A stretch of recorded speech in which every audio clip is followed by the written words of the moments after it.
Okay, so let's see. Can you tell me about your new album? Like, what was the inspiration for it?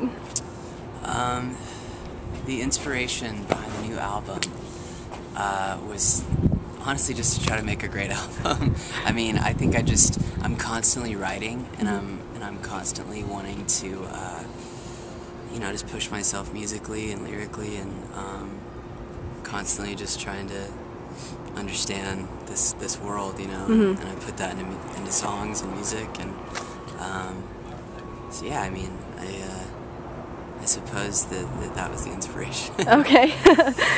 All right.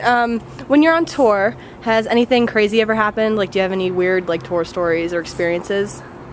Oh my gosh, yes, I have plenty. I have plenty of hard ones, and I have plenty of funny ones, and I'm trying to think, what's the craziest thing that's happened on this tour so far?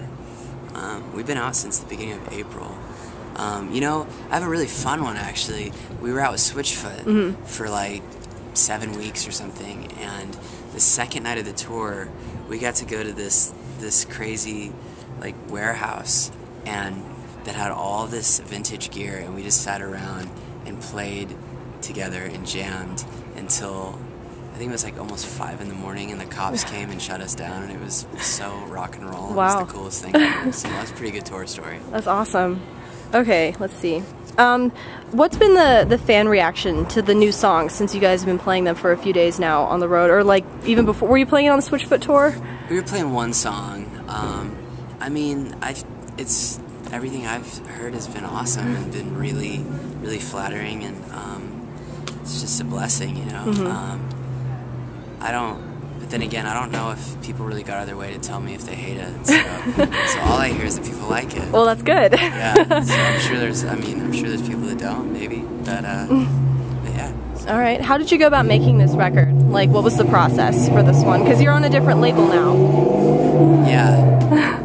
Yeah. I'm on my own label actually. I just started my own label, and wanted to put this out independently.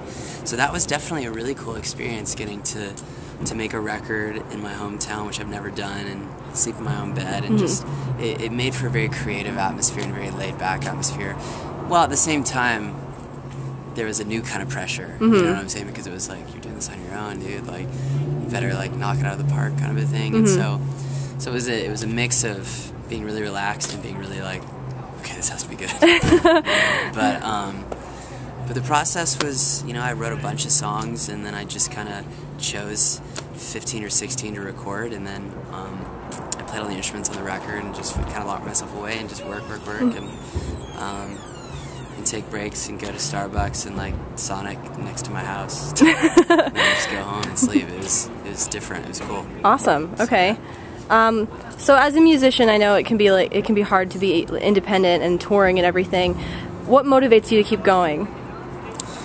You know, I think what the biggest thing for me is when I see what the music has done and is doing for people, and I don't take credit for that, even though to me or whatever, I always just see anytime music does something big, I kind of see that as like a very spiritual thing, and God working through music, and that keeps me going. You know, it's you know, you can have really hard shows, you can have amazing shows, you can have great days and bad days, just like anybody. It's life, you know. Rock and roll, man, you can't ever get entitled or get too comfortable, because one day you're playing a huge show, and the next day you're in a bar and nobody knew you were playing, you know.